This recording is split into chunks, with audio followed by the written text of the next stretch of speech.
on the 1st and 2nd of December. 2 shows each day at the National Theatre. If you exercise the right to buy a ticket now at any of our outlets, you'll get it for 60 and save yourself 20 cedis. After the 13th of November, you'll buy the same ticket for 80 tickets. So exercise the right and buy it at 60, and let's see you at the National Theatre. Today we're going to look at how to cope with unhappy marriages. How to cope with unhappy marriages, and I'll try to broaden it, so we'll also look at unhappy relationships as a whole, but the focus will be how to cope or deal with when you're unhappy in your marriage. Let me make some introductory comments and say that being unhappy in your relationship does not necessarily mean that you are in the wrong relationship or with the wrong person. You can be with the right person. You can be with a person who loves you and whom you love, and you can still be unhappy. So let's get that one out of the way. So if we go through and you see the signs and you think that, oh, you know what, my marriage is unhappy, it doesn't mean you made a mistake at all. So hang on and we'll go on. There's also a question you should ask. If you find yourself in an unhappy relationship, ask yourself, is it the marriage affecting your emotional state, or is your emotional state affecting the marriage? Is it the relationship that is making you sad, or the fact that you are sad and depressed that is making the relationship suffer? We'll need to do that, and hopefully by the time we are done, you'll be able to make the difference here. So let me give you my take on what I define as unhappy marriage, the characteristics as far as I'm concerned. 1, it is an unhappy marriage when one party regrets getting into it, or when both parties regret getting into it. Then, no matter what the cause of the regret, there's going to be unhappiness, at least on one side. 2, when one party in the relationship or in the marriage is lonely. It is a terrible thing to be in a relationship and still feel all alone. Then there will be unhappiness. There are causes for that. We'll deal with that. 3, when one party feels that he or she is putting in more into the relationship than the other partner, then there will be the relationship will be unhappy because this is not even, it's skewed. It doesn't necessarily mean that that person feeling that way is right. There are people who often downplay what their partners do and then hype what they do. I do all the work in the house. But however, whether justified or not, that feeling can bring unhappiness. 4, when one party cannot be himself or herself in a relationship or in a marriage, when you find that you have to be something other than who you really are in order to bring peace to the house. 5, when one party has to keep silent just to make sure the relationship works. So you have things to say, but you know it will bring fire, so you don't say it. That is an unhappy relationship. 6, when one party has to give up his or her dreams to make the relationship work. You have to sacrifice your dreams to get the relationship to work. That's an unhappy relationship. And finally, when one party doesn't feel heard. When you feel that, no matter what I'm feeling, my partner is not interested. Or even when I talk about it, it will not make any difference. Or it will be turned on its head against me. That makes for unhappy relationship. Why do people become unhappy in their relationship? We'll run through a few things. Why do they become unhappy in their relationship? Now note, some of these things may not be the real cause, but that is the reason they will give, or that is the thing that they will point finger to. 1, unrealistic expectations. A lot of people get into a relationship and they expect certain things which the relationship can give or which that person cannot give. Then, of course, there will be unhappiness in the relationship. I've given this example before. about a young lady that I spoke to whose dream was to marry a surgeon, to marry a surgeon specialist. That is her dream. And her other dream, is to have dinner every evening with her husband. And I told her that surgeons sometimes can be in the theater for 24 hours. How are you going to eat dinner? Or you take the dinner to the theater and say that, my dear, it's dinner time, can you suspend so we eat, then you can continue. Unrealistic expectations. 2, no communication. When there's a relationship where there isn't room for the couple to talk, there will be unhappiness. At least one party will be unhappy because that party may have things on his or her heart that he wants to express, and there's no room to express it. And that's why in your relationship, always create room for your partner to talk. If you don't feel like talking, it doesn't mean that there are no issues that your partner has. So create the room, the opportunity, so that your partner can table those issues and we can talk about it. 3, blaming the relationship for something else. Blaming the relationship when actually there is something else causing the unhappiness in the relationship. For instance, there are things that we all go through in life that stress us out or depress us, and they would necessarily affect your relationship. Let me give you an example. When your partner loses a parent, a mother or a father, you can be sure that for that period when your partner is grieving, your partner cannot play the role he or she is expected to play. And at that point, if you push issues, there will be fire, and then there will be unhappiness in the relationship. Or if your partner is working in a lousy place, under a lousy boss, and yet because of the responsibilities in the house, your partner cannot exercise the right of walking away from the job, then you can see that your partner will more often than not, bring some of the toxic element from the office home. And the home would also become toxic. And that's why I'm talking about you blaming the relationship, but actually the issues that are causing the pain and the unhappiness, it has nothing to do with the relationship at all. In other words, take those issues out and you'll be fine in your relationship. 4, wrong perceptions. Wrong perceptions, they are deadly. This is where your partner behaves in a particular way. You haven't asked your partner to explain, but you have assumed why your partner is doing that. And normally you don't assume the right way, you don't assume the positive, you assume the very worst motive and reason, and you are acting on that. Of course, there will be unhappiness. Then 5, abuse. Physical abuse, yes, but verbal abuse also would bring unhappiness. There's another abuse we don't talk about often. That is emotional abuse. That will definitely cause unhappiness. 6, unfulfilled desires. Unfulfilled desires. There are desires that in marriage we expect to be fulfilled. Of course, sex is the obvious one, but it goes beyond sex. Akrokro, what is akrokro in English? Attention. That is akrokro. Giving attention, your partner attention.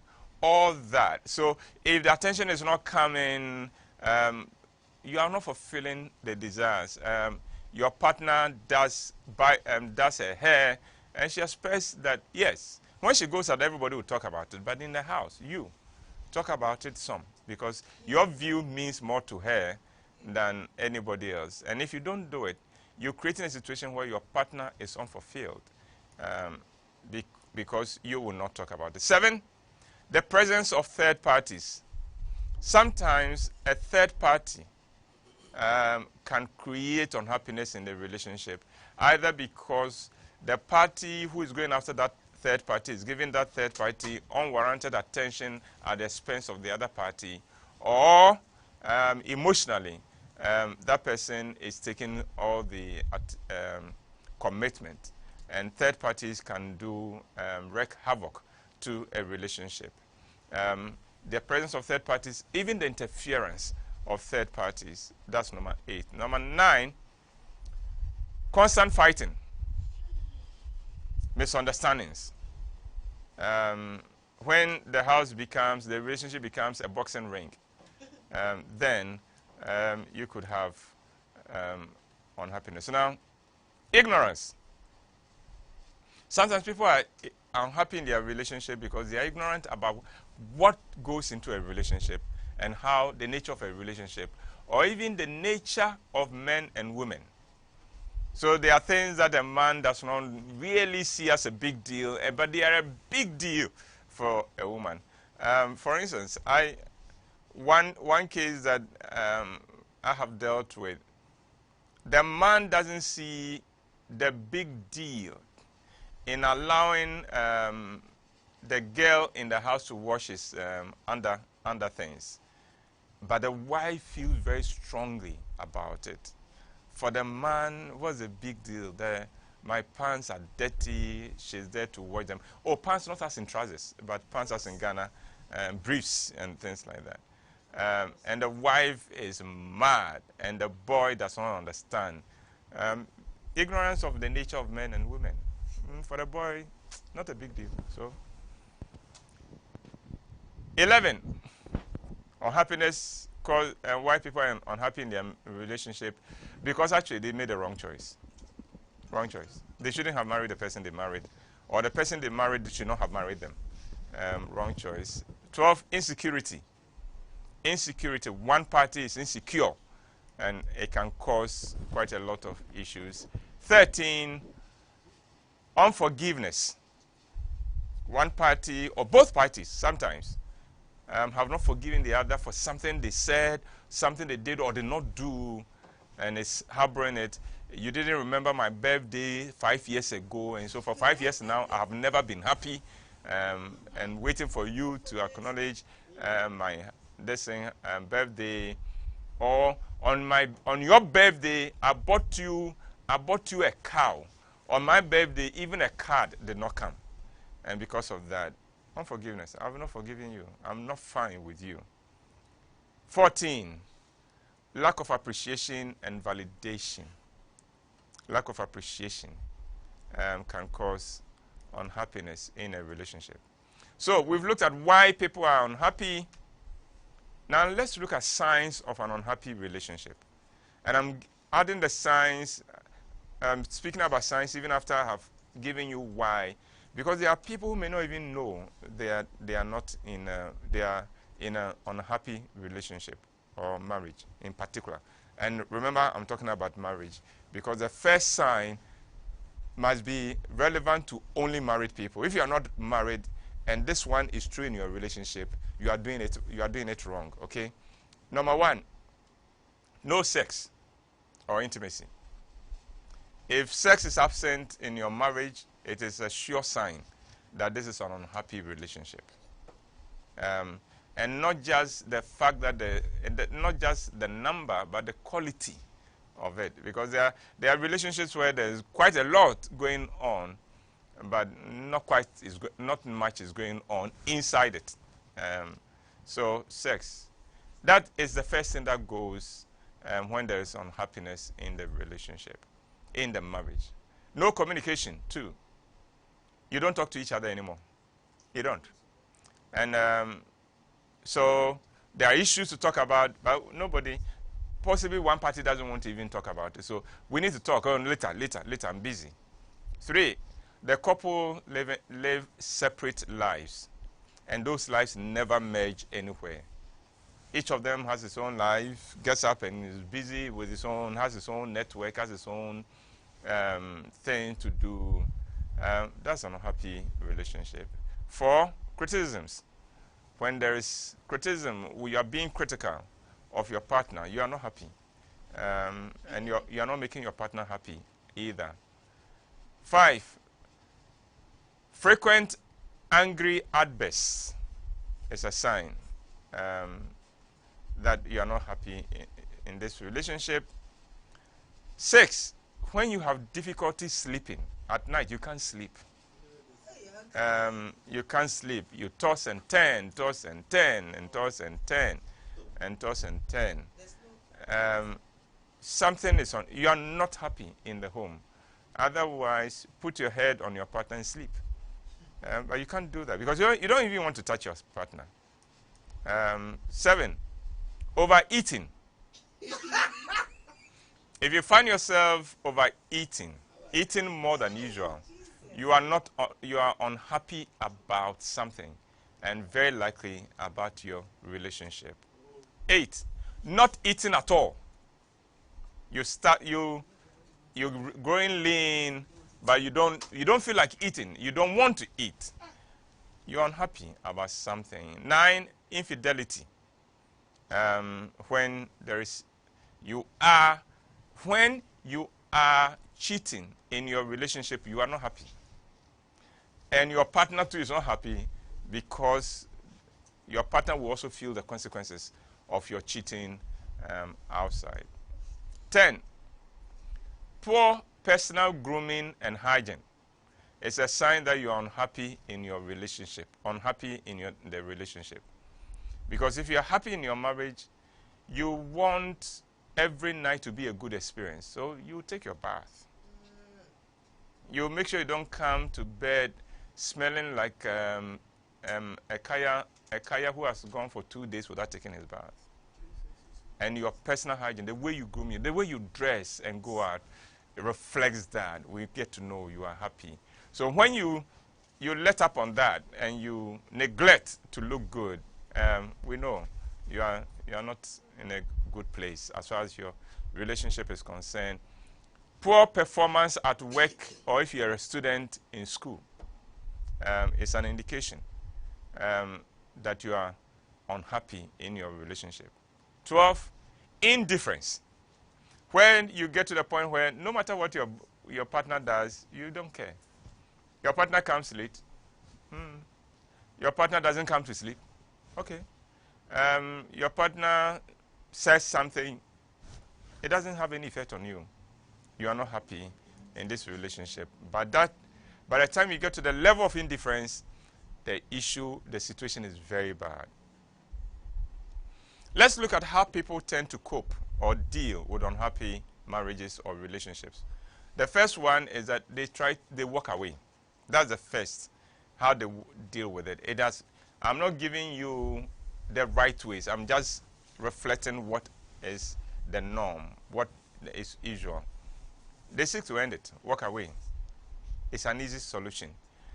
2, they withdraw emotionally.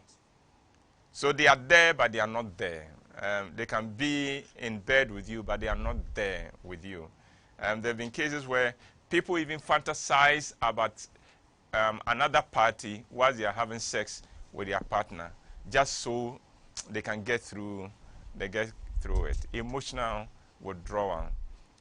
3, they take to attacking the other person, always on the case of the other person, which only makes the issue worse.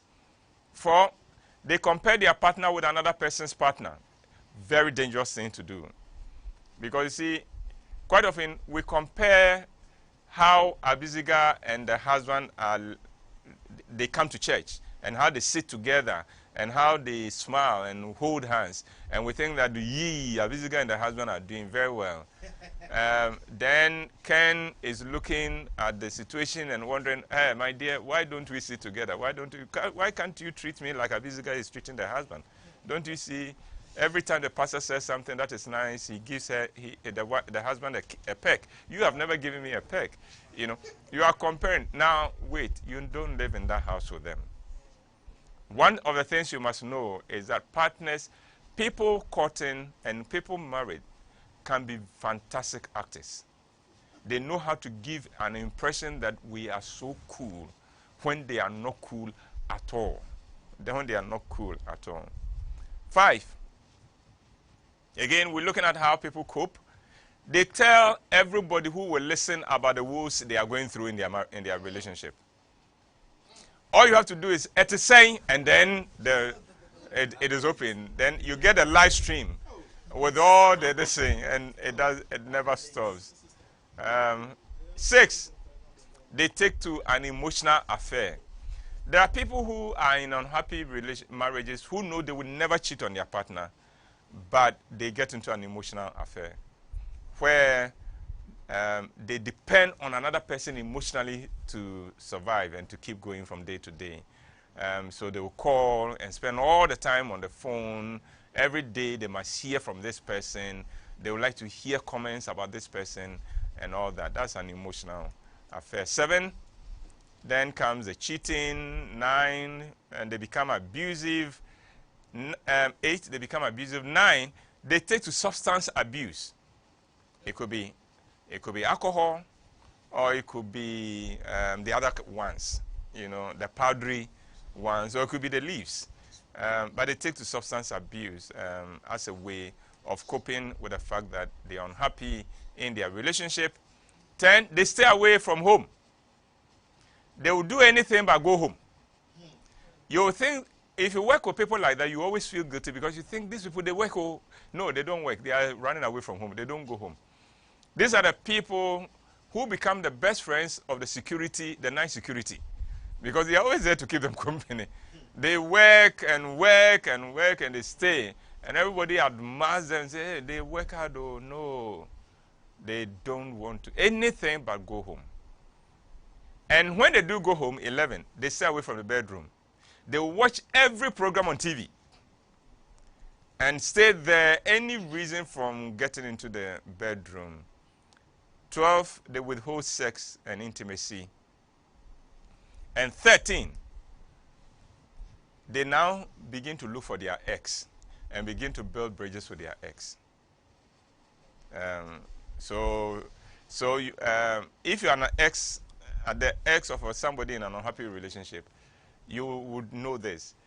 Every now and then, out of the blue, you get a call. And then the call is warm and is nice, and you're wondering, so where did I sleep? No, it is not about where you slept. It's about where the other person, what's happening in the other home. Now, we've looked at the signs, we've looked at why people are happy, and I looked at it from the point of view of those in unhappy relationships. Now, I'm going to give you the real reasons why you can be unhappy in your marriage. The real reasons. It may not be like what you say is the reason. I'm going to give you the real reasons. And then after that, I will help you to know how to deal with unhappy relationships. So, 1, the real reason you may be unhappy in your marriage is that marriage is not easy. Marriage is not easy. So, if you went in there expecting it to be easy, think again. It is not easy. 2, maybe your expectations are unrealistic. Certain things cannot happen in a marriage, no matter how you wish for it. So, then 3, and this one is the most serious one of the causes I'm giving you. The third reason why the real reason why you may be unhappy in your marriage is that we choose what is familiar. So, if all through your life you've dealt with rejection, you've dealt with pain in your life, the chances are that in choosing a life partner, you chose the one who you knew will give you more pain than anybody else. Because we choose what is familiar. The one who will make us feel bad about ourselves, because we've always felt bad. So the person who makes us feel bad about ourselves now becomes familiar. Makes us feel familiar. Difficult to understand, but that is human nature. 4, we are unhappy with ourselves. If you're unhappy with yourself, trust me, you can't be happy in your marriage. So the issue is, don't blame the marriage. Look at what you can do to get the unhappiness out of your life. 5, maybe you are insecure. You may be insecure. So that even though the marriage may be good, even though your partner is excellent, you still cannot believe that a good marriage is yours. Then 6, you are not aware of the differences between men and women. We've dealt a bit of that. 7, I call it the myth of greener pastures. This is where you are comparing your relationship with what you think is going on in another relationship. Hey, you have no idea what is really going on there. And then 8, unforgiveness. You haven't forgiven your partner for something. Or maybe you haven't even forgiven yourself for something. 8, misunderstanding. You are misreading each other, or you are misreading your partner. 10, the other things, your emotional state is unhappy, and you brought it, and it's affecting your relationship. 11, it is possible your relationship with God is not what it should be. Build that relationship with God, and you see things turn around. So how do you turn an unhappy relationship around? 1, take responsibility for your own happiness. Don't expect to be happy from the marriage, from the relationship. You look at how can you make yourself happy. Hey, wait, I'm not talking about masturbation. I'm talking about how can you fill your life and get all kinds of things going on in your life. 2, focus on your partner. Let the relationship be about your partner and his needs, and you'll be amazed, because it is always more blessed to give than to receive. So instead of waiting for your partner to make you happy, you look for ways I'm going to make him happy or her happy. 3, get into communication. Be more open, and don't try to put on airs. Be vulnerable. Talk about what you fear. Talk about the things that stress you out. Talk about it. Talk. And you will turn an unhappy relationship around. 4, forgive. Forgive yourself. Forgive your partner. Your partner forgot your birthday. There will be another birthday coming. So you lambast him, make him uncomfortable, but forgive him, give him a kiss, and then the next birthday, let's see what happens. Let that turn around. Turning a relationship around. 5, in some cases, be detached. Go for detachment. That is where let your partner be who he is, and you two be who you are. So let your partner do him or her. You two do you. Then each of you. And let that not be the long-term solution, but in the interim, that may be the way to go until situations turn around. 6, stick it out. Stick it out, because it could get better.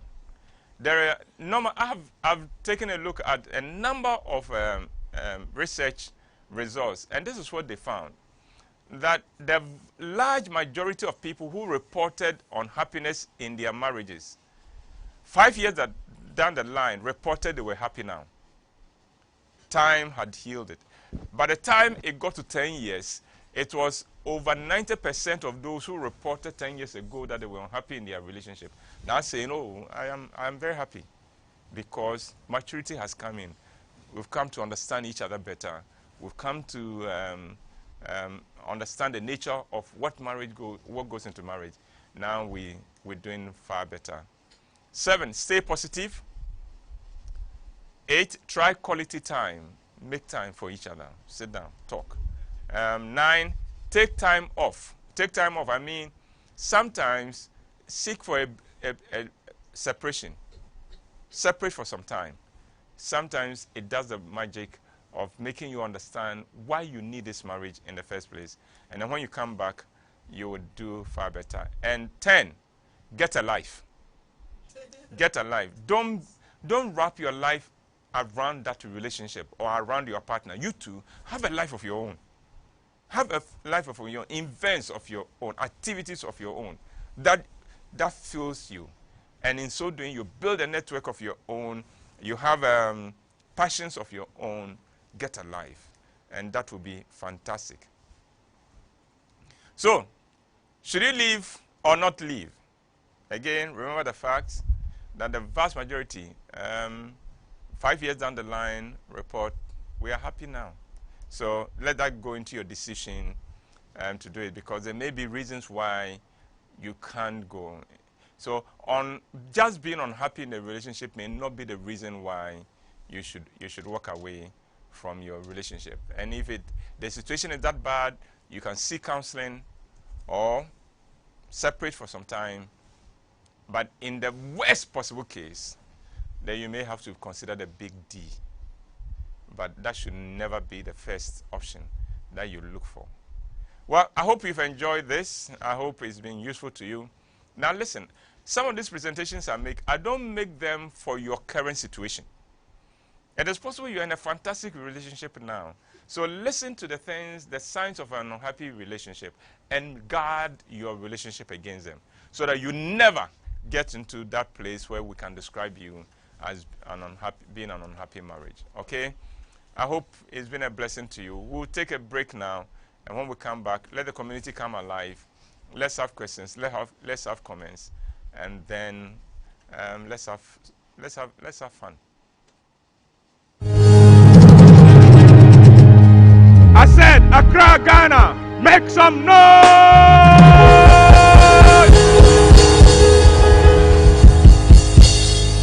Mr. DJ, drop the beat.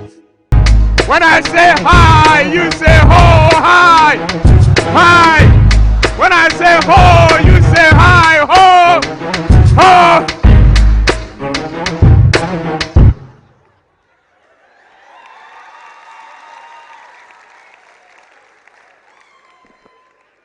That is how I would have introduced the show if I was a younger performer. But I am not that young, so I can't do that. So that is off. So let me do it my age. Good evening, and you're welcome. Now, you know, young people like holding here. Well, thank you very much for staying with us, and welcome back. Now, let's have the questions and comments, and let's see. So, do we have any questions? Yes, we do. All right, let's go. First of all, I want to give a shout out to Esther Hayford, who has been watching from the beginning. Yes. All right, hi, Esther. From Kwekuyebwa, Uncle, I'm not happy with my relationship because my wife-to-be doesn't do what I tell her to do. What should I do? Your wife-to-be doesn't tell you what... Doesn't do what he tells... You tell her to do. Why? Did somebody tell you that your wife, when you get a wife-to-be, she should do what you tell her to do? What exactly do you tell her that she doesn't do? What is this?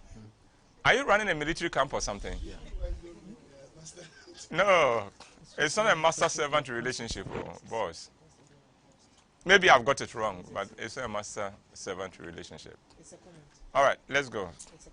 Marcy Goka says some people overget a life. It's called selfishness. They don't really care about their partner. All right, okay, that's a comment. I regard that as a comment. Sandy says, Uncle, how do you deal with a partner who is not the talkative type? And if you try to establish a conversation with him, he feels you are talking too much. Build a relationship with your best friend and spend the time talking with your best friend. And leave me alone. From Francis Annan, Uncle, is emotional affair not same as subconscious cheating? Yeah, it goes by other names. So yes, you can call it that. Uncle, you talk about forgiveness. How do you forgive a guy who slept with a woman older than his mother? He told me the woman is helping him and she's like a mom. I believed him because I never imagined something of the nature can happen. He thinks the forgiveness should be easy because he said sorry. Would it have been easier for you if you had slept with a younger woman? Because the way you cut the issue, that sleeps with somebody older than the mom. No. If it is troubling you that much, bring a counselor in to help the two of you. Obviously, he's not validating your pain, and that is unfortunate.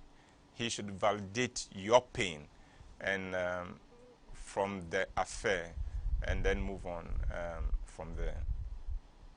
Uncle AJ says, Uncle, come again with that point. We choose what is familiar. The choices we make of a life partner is always based on who we are and our background. It's the reason why there are people who we all know this guy will be so good for her, but she's not picking him. Or this girl will be so good for him, but he's not picking him. And he's making the choice that we all see and say, how can you choose this one over that? It's because he's choosing what is familiar. If he comes up from in a toxic environment, he's virtually going to look for somebody who would give him a toxic environment in his marriage.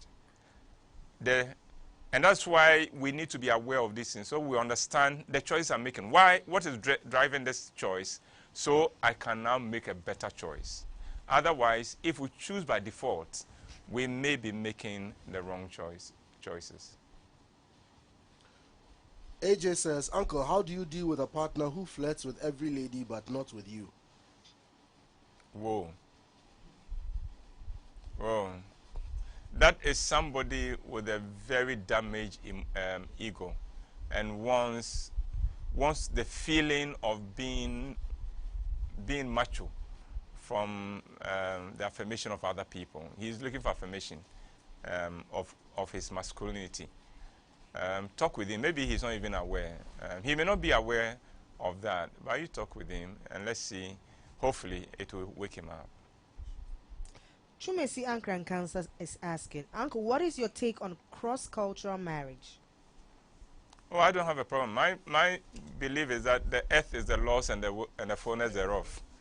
And sometimes cross-cultural marriages work even better for the children because then you raise children who belong to a bigger world. And I don't really have a problem with that.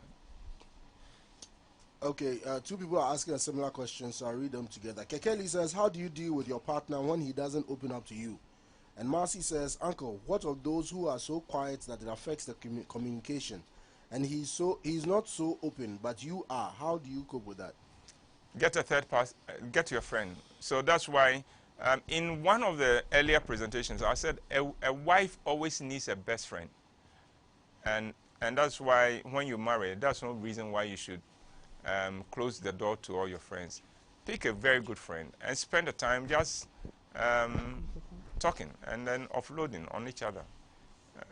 It will help you. Yeah. In your statement, you say how you can turn an unhappy relationship around. Two of the points you make is take responsibility for your own happiness, and then in the follow-up, you said make the relationship about your partner.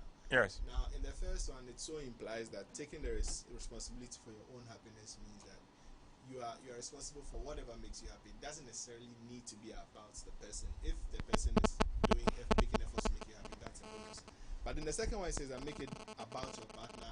Isn't it a bit conflicting? I'm a bit conflicted. No.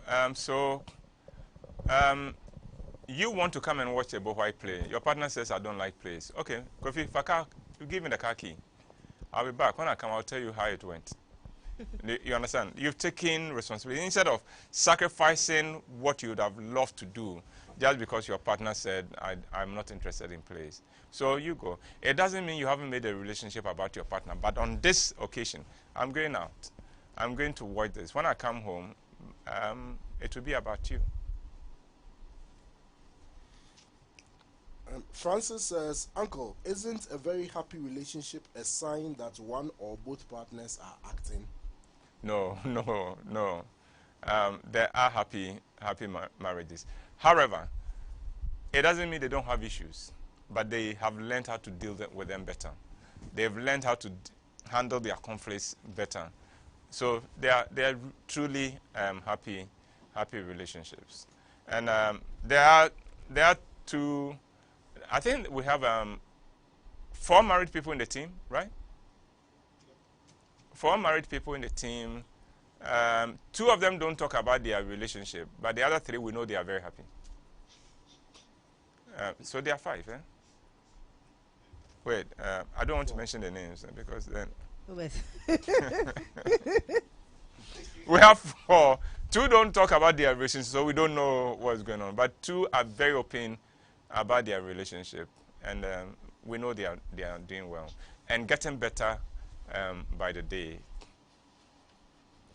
From Kofi, Uncle, my lady is always quiet, and at times it takes her a month to recover. A few weeks ago, she called for breakup. Uncle, how do I deal with this? What's going on? Kofi, you haven't given us enough to deal with it. Because when you said your lady is quiet, I thought that she is naturally reserved. But then you go on and talk about it takes her time to recover. It means that she gets quiet when there are issues. So what really is going on? Is it that because she gets quiet, you don't go on to address the issue, and it has festered to this point, or what? So, Kofi, be a little bit more forthcoming. Let's see. Feisha says, Uncle Ebo, what happens to women who stay with their partners for years, and just when it's time they're preparing to settle, he begins to find faults and tells her if she doesn't do this or that, he won't go on with the marriage? Wait.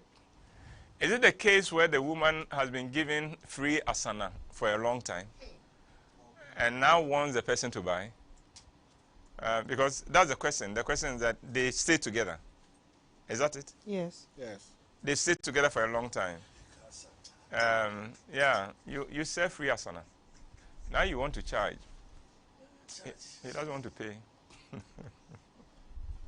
Dorothy says, Uncle, one thing I realize is that our society doesn't take verbal abuse seriously. The moment you bring it up, they tell you that that's nothing, just ignore it.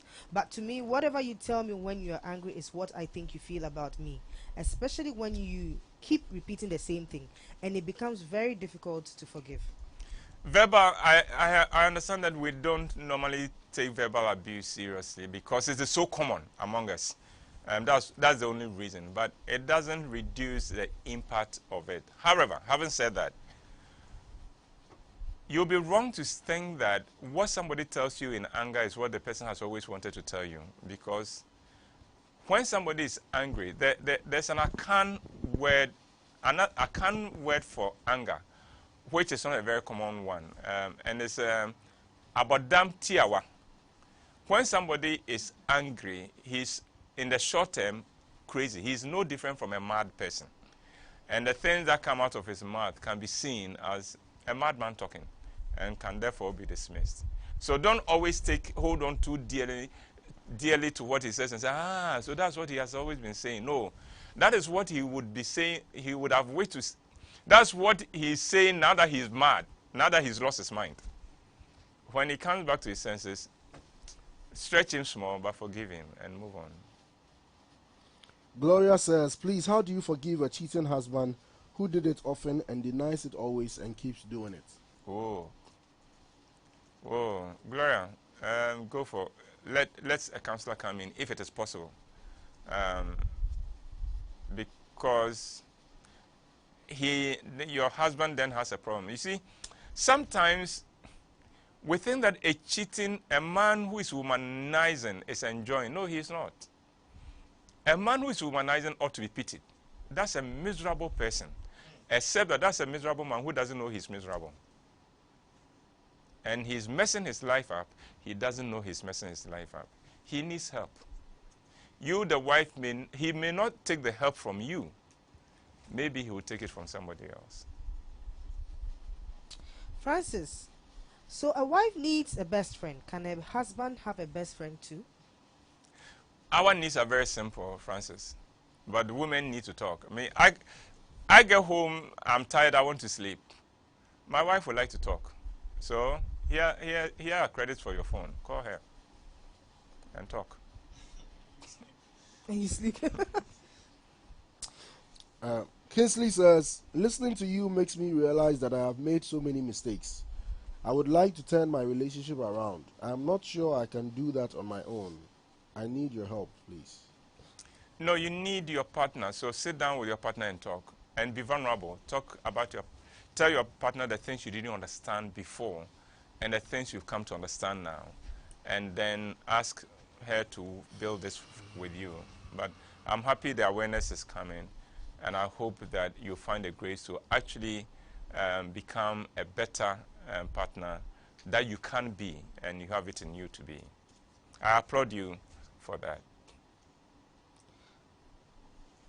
From Sandy, Uncle, what if this my best friend adores me and pampers me, But my partner does not do that, and I don't want to share all my problems with my friend because he might take advantage. Because he might. Take advantage. No. When I said a wife needs a friend, I'm not saying a friend of the opposite gender. No, that one is a recipe for disaster. Wife, go for a girlfriend, another lady you can trust, preferably one who is even more sensible than you. And then do your girl chat with. Not across board, across the gender divide, please. It's impossible, eh? That's when emotional cheating comes in. Hetty says, how to deal with life after him cheating, but still together? When you cannot forget what happens and hurt always, even though you still love him. If you still love him, give it time. Time will heal the wounds. But I hope you've spoken about it, because that will be part of it. You have to speak about it. He must give you the chance for you to air your pain, and he must consistently give you the assurances that it's not going to happen. But Kabute, you laughed at something. I thought you had seen some killer question there. Oh, no. It was the situation of best friend being the opposite sex. Ah, okay. Yes. Okay. What kind of symbio? Yeah. Which I'm going to details. Shall we go on? Nee says, Uncle, I think when it comes to communication, partners should find a common interest. If your man loves football, watch football with him on Saturdays, or vice versa. Soap opera for women. It sounds good, but it's not always practical. And that's why give each other room to be themselves, to have a private life of their own. But there should be also some other ways that you come together. So come together when you must, but it's also okay to have different interests and to give each other room to pursue, give attention to those different interests. It's okay. It will not make for an unhappy relationship. From Marcy, what of being with a man who finds it difficult showing his love for you? You just described about 60% of men. Not all of us succeed in showing love because we've been raised. You see, when they were telling us, Bema and Su, they also taught us men should not do soft emotions. So sometimes you can raise your man to get to the point where he can know that, oh, it's okay to express softer emotions as well.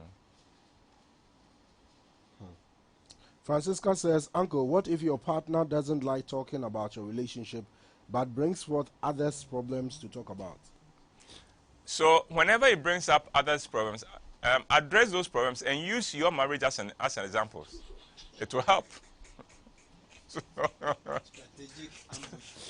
Yeah. So let him bring the other people's examples. So he says that my friend is not happy. He's not happy. His wife, the way the wife is treating him, as for partners, not treating each other well. Because even me, I go to bed crying because you don't always treat me well. Use your marriage as an example. All the case studies, let it be your relationship, and you'll get his attention eventually. Okay, from Tim. If you and your partner can't come to a conclusion on the matter anytime there's a problem, but rather the other sees it as you being oppressive, what can one do to let the other partner feel that he or she is not being oppressed, but rather we are finding a solution to the problem on the table? Talk. Sit down, talk over and over. Try to give the right perspective. So keep talking, keep addressing the issues. But always look for better ways of communicating. Because it is possible that your default way of expressing your pain and your hurt is not working. Try something else. Kofi is back with a follow-up. He says, Uncle, naturally she is born quiet. Okay. And I have adopted it. Okay. The request for the breakup is we should be best friends because she has found someone else. I am depressed now. Oh, Kofi Kose. Yeah. Ah. Kofi, I really don't know what to say about this one because when your partner says, I found somebody else that I prefer,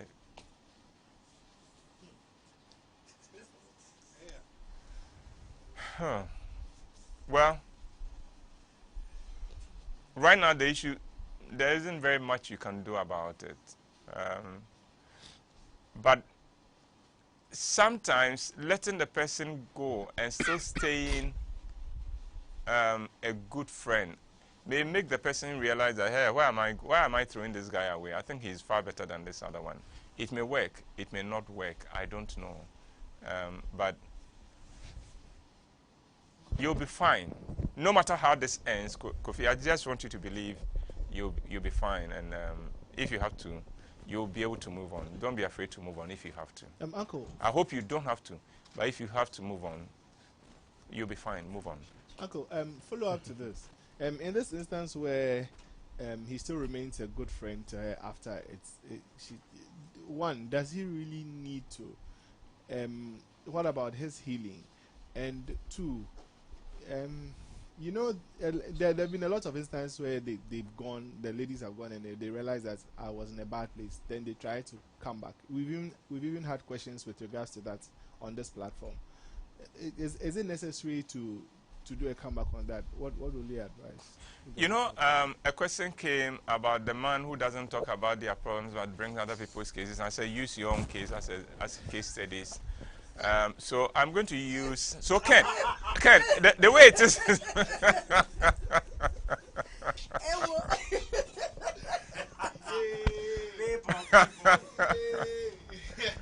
And that was the last question from Ken for the year. No, Ken will come back. No. He doesn't give up. He doesn't give up. That's why he's asking the question where the woman goes on and he doesn't give up. No, he doesn't give up. No. There's been a case where he stayed a friend to the wedding date. And then he realized now my eyes have seen. So, let me move on. Yeah, let's go on, please. Uncle, if your ex has STD but doesn't know it, you know it because he gave it to you and you are seeking medical treatment. He has a girlfriend now. Should you tell him or not? If you should, then how? Wow. I hope you're not asking this question because of the presentation I made on Joy on Thursday. Because I talked about getting STD from your partner. Normally, doctors would want to meet your spouse. I hope the doctor would invite him or get a doctor to invite him. Let the doctor break it to him and explain it to him. And they are ex. Oh, this is an ex? Yes. Wait, the relationship is over? Yes. So she has discovered she has the STD. She believes she got it from him. He doesn't know, and he has a girlfriend now. So she's asking, should she tell him? Cure yourself and move on. Leave it there.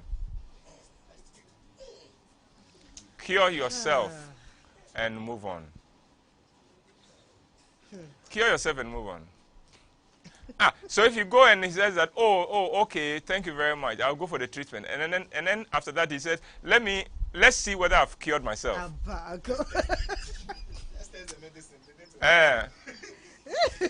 If it's out of your life, it's out of your life. Thank God. Go heal yourself and move on. From Jane, Uncle, please, whenever you bring your partner's parents in a conversation, then issues, and you don't even know your partner's house for more than 1 year now, is it advisable to continue with the relationship? You don't know your partner's house? Yes, please. Then how does he become your partner? How is he still your partner? How is he still your partner? I don't understand. I don't understand how somebody can be your partner and you don't know the house. As for the issue of his parents' issue becoming an issue, that one I can understand. But this other part of he not knowing his house. Now, let me lay a certain ground rule here. If you are in a very serious relationship with somebody, and the person doesn't want you home, doesn't want you to know the house, there's often very bad reason for it. It is possible there's somebody installed in the house, and you are just a side chick. So let that be a red flag. Let it be a red flag in the relationship. Don't just say, oh, okay, no. At least let's spend some time in the house, in your house. So where do you meet anyway? Only in your house or in his car? Or in public places? Or in another friend's house? Sophia. If the relationship is serious, you must know each other's house. If for one reason one party doesn't want you in the house, red flag. And then get a red card ready, because after it you may have to show the red card as well. Yeah, let's go on. We have just about 2 minutes. Uncle, please, in a marriage where the couple are working towards childbirth, how many times do you suggest they have sex? They are working towards childbirth. Uh-huh. How many times a week do you suggest they should have sex?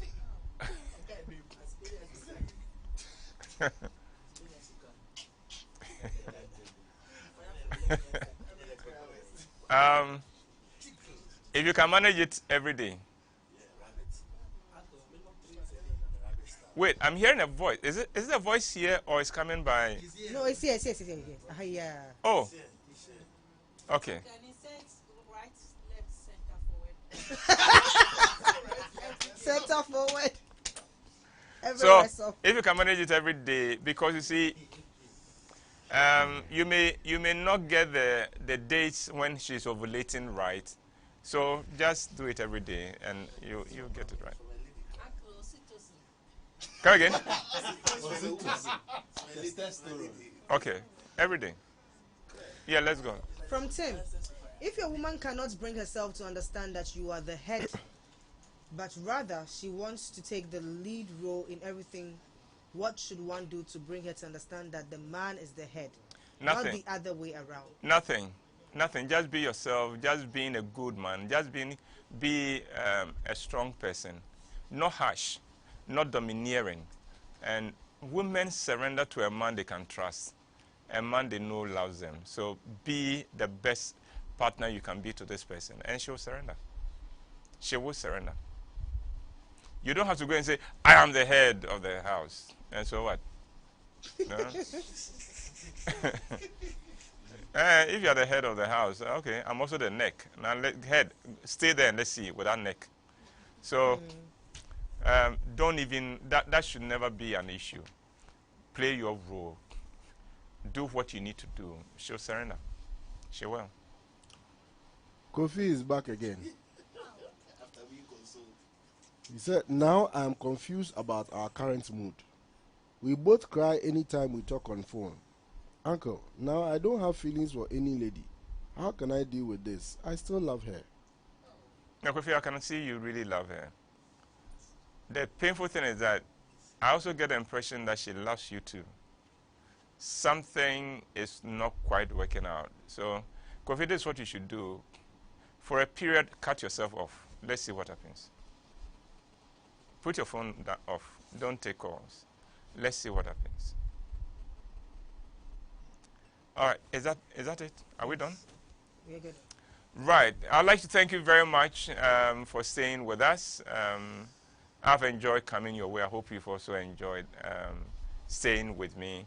I'd like to thank Mr. Rekon. I'd like to thank members of my team. A busy guy who tries to make me look more handsome than I really am. Kwesi, who makes me look tech savvy when I don't know anything. Like 1970s. Ken, who asks questions that makes me want to punch him in the face. Kweku Asiedu, who argues with everybody here on issues that are not too important. And then Kanison, who always brings sanity to Ken and Kweku, and believe whose presence here makes everybody calm down, so they don't behave like they would really behave. And then Ronnie, who makes himself a servant to make the program go on. And then Kabute, who comes on as a VIP and then brings a certain bit of class to the show. And then Ephraim, who comes once in a while when the opportunity comes. And Ike, who is in Holland. Yeah. And He's making it. and then tells us when we are doing right and when we are not doing right. And Kwamena Abuaje, our consultant, who sacrifices so much to make this platform keep working. For all of you, I appreciate every one of you, and I pray that your relationships, because you are part of this, will be sweet and strong. And to you, as always, I am grateful. Stay blessed.